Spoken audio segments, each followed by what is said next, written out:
Hi and welcome to my channel. So my name is Lily. This is my first episode of my knitting podcast, which I've kind of been wanting to start for a while, but it's kind of an overwhelming thing to do when you're doing a full-time job and then going back to uni. So I'm taking some opportunity of some time that I have to test it out and see what it's like, see if anyone actually watches it or if it's just going to be for fun. So a little bit about me is I started crocheting around 2020. Like most people, was very much bored in lockdown, exams were cancelled, school was cancelled, and I kind of just had nothing to do. And I'm a very type A person. I loved studying and I loved going out with my friends and doing stuff, so when we were kind of forced inside, I just needed to do something other than sit on my phone. So my colleague at the time gave me a crochet kit and I made an absolute abomination. It took me about 6 months to finish my first project, which my brother still has in his room today. Bless him, very sweet to keep something so terrible. But I really enjoyed the process. I love maths and numbers and science. And so it kind of spoke to that part of me while still having some creative spin on it, which I really liked. And I also really liked that, whereas before I used to do lots of painting, I liked having a physical, tangible thing. And although a stuffed donkey is not practical, I liked that there were ways to make something creative also utilitarian. And so, you know, making bags or making clothes or blankets for people, whatever it may be, I really liked the idea that I could express my creativity, also kind of have this mathematical aspect and design, and then also take that forward and let it have a use rather than just painting stuff and keeping it in my room to just collect dust. So then jump another couple of years forward, 2024, I started seeing more stuff on my Instagram to do with knitting, and I never, sorry to all the crocheters, I was a crocheter, I just never really liked the look of crochet garments personally, like most crochet garments. I think summer tops and beachy stuff is to my taste, but I always also felt that like when I'd make a crochet jumper or something, the fabric's really thick and bulky so you can't wear it in the summer, and then in the winter it's also not really warm enough because there's loads of holes in it. So I know there are ways to make crochet flowy and really nice textures of fabric, and there's lots of things you can do to amend those problems, but I just like knitting. It just suits my tastes, and it kind of just automatically means I don't have to think about any of that. If I pick up a generic knitting pattern, likelihood is I'm going to enjoy that more than a general crochet pattern. So in April of 2024, I did the absolute classic step-by-step Florence Miller sweater, as everyone does when they're first knitting. It's a really good beginner pattern, really easy, the garment's nice, and yeah, I made a lot of mistakes, but it was definitely worth it, and it's completely unlocked how, like, when I finished that garment, I looked at it and I thought, this could be shot more. And now I look back at it and I go like, oh my god. But at the time I was like, wow, this is amazing. Like, I can't believe that I made this, because it just looked so much more like what you'd buy in a shop than crochet. So that's when my life changed. Not really, but that's when I really got into knitting hardcore and started getting into the like Instagram of it all, finding out who Petite Knit is, making a Sophie scarf, all of the classic like canon events for a young knitter to have. So that was a little introduction into myself. I promise I'm not going to be just talking about my life stuff every time, but I thought I'd give you a little introduction as to who I am, what my background is, and kind of where I am today. So starting off, I am making the Chrysler top, or the Chrysler cami? I can't remember. I'll put in the description what it's called, the proper name. But it's basically the tank top, summer top from the Knitting for Olive pattern book. We can see it here.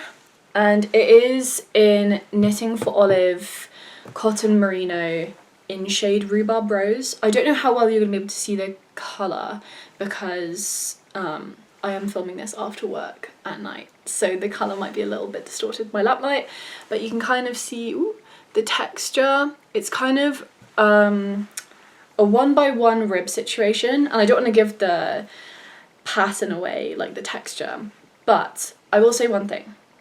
It's on 3mm needles, and there are twisted stitches, and there are, you know, normal stitches as well, but I am finding it so hard on my hands. I literally started this like over a month ago, and I've just had to put it down, and I'm just over halfway done. Obviously it's bottom up, so you knit kind of the body, and then you move up into the kind of triangles and straps, which I do like that construction for a summer top, because it means you can kind of wiggle around. You don't have to, you know, guess where the straps are gonna land. You can kind of pull it up to cover your bra and then make straps that fit over properly. But I just find it's so hard to knit on my hands, and like my wrist, I just find like all down here, I get so much pain if I try and knit this for too long. Even like, you know, 20 minutes on the bus, by the end of it my arm's really hurting. And because it is bottom up, it means that it's getting quite heavy. And I'm just finding it really tough to go back to. And I mean, you can see I am very shiny. It is currently 32 degrees in the UK, which the level of heat wave and sweatiness we've had this year is crazy. And I thought, you know, perfect, cast on a summer top. And the thing is, it does look really nice, and I think that once it's done, I will love the finished garment, but the process of knitting it has just been so painful, literally so painful, and so slow. And so, yeah, I mean, I literally cast on the Amy top by Mochi Knits after I'd cast this on, which has got a lot of complex, like, detailing, crochet aspects, knitting aspects, lots of cutting the yarn, starting in a new place, short rows, all sorts of different things. And I finished that in like a week, and I've started this over a month ago, and it's just making such little progress. And the fact that it's bottom up also doesn't help, because you can knit for 2 hours and it looks exactly the same. But I will eventually finish it, but probably for next year, to be honest. I don't like leaving stuff abandoned for too long, but yeah, I don't know if I'll be able to wear it this summer. I need to just take it somewhere where I can't work on anything else, and I just monogamously knit that and finish it. So this is my next project that I'm kind of working on, and it is the only exclusively not pink item I've got. Everything else is various shades of pink. So we have got the Luna sock by Summerlee. It's from the Sock Project book. I love a patterned book. I don't know why. Like, I think having the pattern on your phone or printed out is convenient and nice, but I do just love a book, and you can take a photo of it and just, you know, take it around with you on your phone. But I like books. And this is from her Sock Project book. It's a really simple pattern. You can kind of see the texture, and the yarn is really interesting. I think it's called the, sorry, I'm looking at my notes if you see me looking down. I think it's called the Rico Cotton Stretch in shade 3, which is mauve, however you say it. And it's a sock yarn, which is a cotton blend, which I don't really see. I feel like I always see either 100% wool or wool nylon or wool polyamide or whatever kind of, you know, synthetic blend for socks, but I very rarely see cotton, so I thought I'd try it out. It was in my local yarn shop, the Wool Hound. I picked it up and I thought I'd give it a go, and I do really like it. It's really dry, which obviously for a cotton like is what you want and what you're looking for. The striping's nice. It's still quite neutral, so I feel like it's not too crazy with the texture. But yeah, I didn't want to just knit vanilla socks because I never finish them because they're too boring, so I decided to do a bit more of a textured pattern so it would keep me a bit more engaged. And yeah, they've been working up pretty fast, but I've had other things to prioritize. I had promised my boyfriend a pair of the Swan Lake socks by Stone Knits, and I accidentally made them too big, which meant that I ended up doing, it was like a 96 stitch sock on 2.5mm needles. So we ended up having to shrink them down in the tumble dryer, and they turned out perfectly, like perfectly, but it was so much knitting. It literally felt like knitting a summer top. Between the two socks, it felt like knitting an entire summer top. And so that was a very long process. So I kind of started this when I was still knitting those, and I just wanted something plain and small that I could chuck in my bag so I didn't have to do all the colour work. But yeah, now that those socks are done and I'm looking for something boring, this is absolutely perfect. Okie dokie, so the next thing is the Winnie sweater by Woozy by Celine, which I have seen this pattern for so long, and I love the jumpers that I've made so far and like the knitwear items I've made, but I've not got anything which is like big and slouchy enough to put over pajamas, or if I've got like a big t-shirt on. I feel like everything I knit has a bit more of a classic fit because I like to wear my knits to work. And so I don't really have anything big and slouchy because that's not really my work style. So when I saw the Winnie sweater, I was like, oh my gosh, this looks so comfy, slouchy, big sleeves, big neck, nice and long. I really like the shape. And when I heard it was like saddle shoulder construction, I was like, perfect, love that. I guess it's kind of a, yeah, like saddle shoulder raglan-y construction. And so I'd wanted to make it for a while. And then in April, me and my boyfriend went on a trip to Hungary for our anniversary. And while I was there, I saw this yarn, and again, it was after I had seen the pink knits at my social stitch, and I was like, oh, I just need some pink knits. And so I saw this yarn, which is not my typical like composition of yarn. I'll show you what it looks like in the hank. It's the Malabrigo Rios, I think that's how you say it, in shade 695 Peachy. So it's a 100% superwash merino, and I don't tend to go for merino, superwash merino. I really like merino, but I don't tend to go for superwash because unless it's socks, because I find it's just shiny and it kind of looks like acrylic, and you know it's, you know, kind of not fully synthetic, but yeah, not as good for the environment. Obviously it's still like a wool base, but you know, it's kind of got the plastic coating or synthetic coating, and it looked really shiny, and I'm just not a big fan. But we'd gone into this yarn store in Hungary and I saw the pink, I really liked the colour, I wanted something variegated, it was exactly what I was looking for, and so I decided I wanted to support the business and I purchased it. So in order to make it less shiny looking than in the ball, I've held it with a mohair, and I treated myself and went for the Isager soft mohair or silk mohair in shade 62, I think, but again, I'll double check, and all yarn and shades will be in the description. But you can see it's still got a bit of shine, but the mohair takes away so much of the shine. Like you can see kind of how they reflect in the light. This is literally not even focusing on my like viewfinder because it's so shiny, whereas this is definitely a lot more muted. And I really like how the mohair kind of dampens down the variegation a little bit, because I like some texture difference, but I didn't want it to be really obvious and really out there. But yeah, and trying on the garment so far on my neck, obviously the Isager silk mohair is just absolutely second to none for soft mohairs, and the superwash merino is obviously very, very comfortable, and I feel like I don't know, I'm really debating if I've got yarn sensitivity like to wool or not.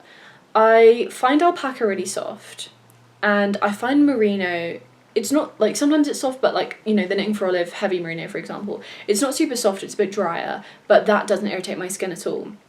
And then I've got a jumper knitted up with the West Yorkshire Spinners Aran Fleece, I think it is, or maybe the Jacob, whatever, something, one of those two kind of more rustic yarns.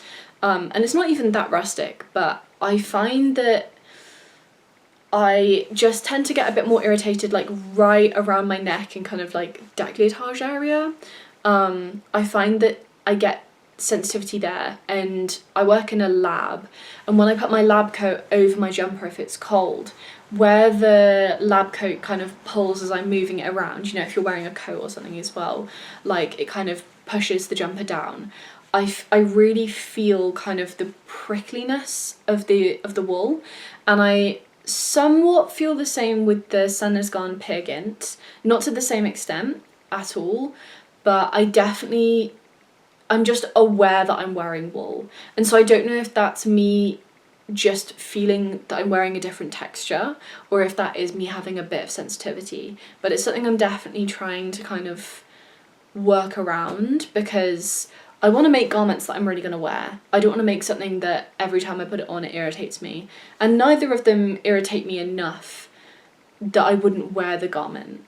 But you know, I always want to err on the side of caution, and yeah, with this garment I know I've got absolutely zero worries about that happening, because it is just so soft and so luxurious, and I feel like mohair always makes things just last a bit longer, pill a bit less, and I just absolutely love it. I have zero sensitivity to mohair or alpaca or anything like that, unless it gets up my nose, in which case I start sneezing, but no itchiness, no problems with that, so that's always a nice safe bet, and I'm very looking forward to continuing that garment, but I've kind of put it on hold because the pattern's gorgeous, super easy, super simple, but working with kind of a thicker merino and silk mohair means that it is very hot to work with, and especially when it's 32 degrees outside.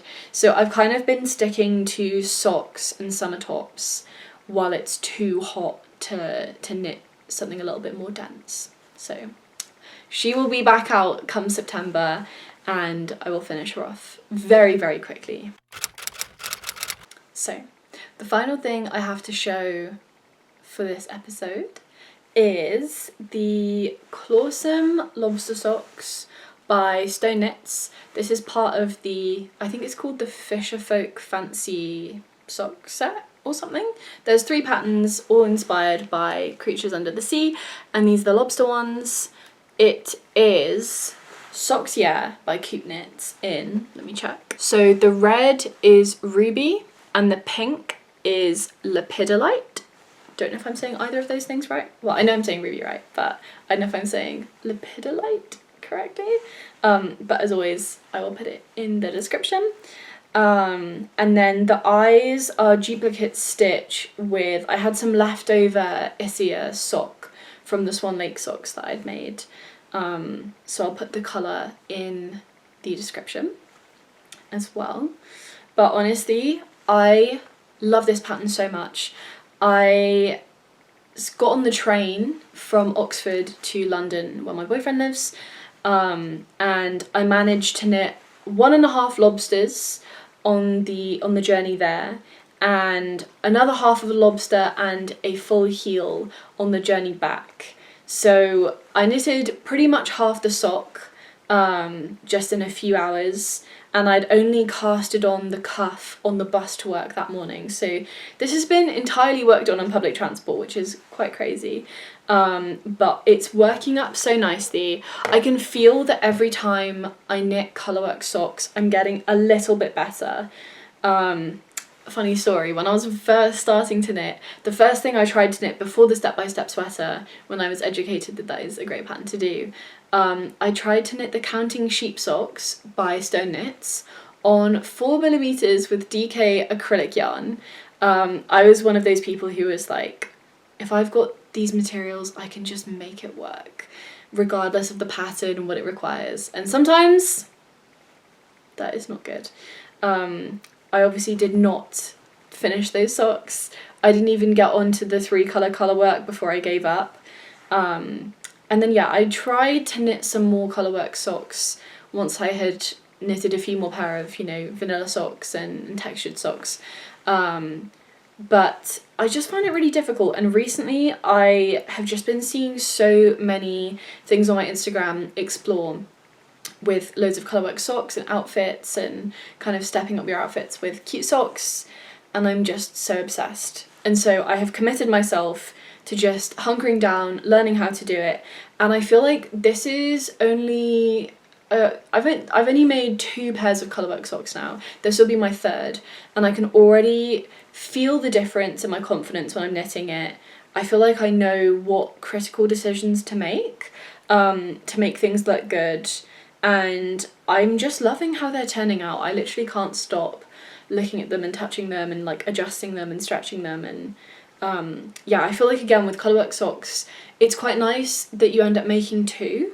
There's usually, like, you know, with me being in my kind of improvement phase of sock knitting still, the first sock is always so much worse than the second sock. So I'm still learning to nail it so I can have both socks nice. But this is a pair where I feel like I've done everything exactly to the pattern and I'm really happy, and I feel like I'm going to have a really nice pair at the end of it. The one thing I will say is I've never done a short row heel before. I've only done like a slip stitch heel flap and gusset, and so I was quite intrigued. I don't know, I think it goes over it in the sock project book by Summer Lee, but I don't know what constructions correspond to what foot type. Like, you know, if you've got a high arch, this construction's better. If you don't have much of an arch, this construction's better. I think I need to sit down and have a read of that so I can choose what best fits my feet. But I honestly feel like the German short row heel, or the short row heel, fits my foot so much nicer. I don't know if I've got quite a pointy heel, quite a high arch, because it is quite a pointy heel, but also it's quite low. Like there's quite a small area for the back of the heel, so I'm not sure how that's gonna wear. I've never had an issue. I mostly have an issue with the toes in my socks. Even if I've tried to knit them too big to give myself a gap, I always end up having to kind of go over the toe. I think it's just where my feet go into the top of the shoe. And I walk very fast, so I think I end up just like stabbing holes in my socks. But yeah, I've never really had an issue with the back of my heel, so I'll see how that short row heel shapes up. And yeah, I'm so excited to finish that pair of socks, and I can't wait to wear them when the winter comes in and my feet start getting cold again, rather than being in sweltering 32-degree heat. But there we go. I think that is everything for today. I have so many ideas for videos. I'm not sure what people want to see, but based on what I enjoy and what I want to sit down and eat my dinner and listen to people talk about knitting, I've kind of got some ideas in my mind of what I want to see. This was my test run, and I hope it's been okay and entertaining enough. If there's anything you'd like to see in particular, please leave a comment below, and if you've got any questions, please leave a comment and I'll try and answer as quickly as possible. Okay, happy knitting!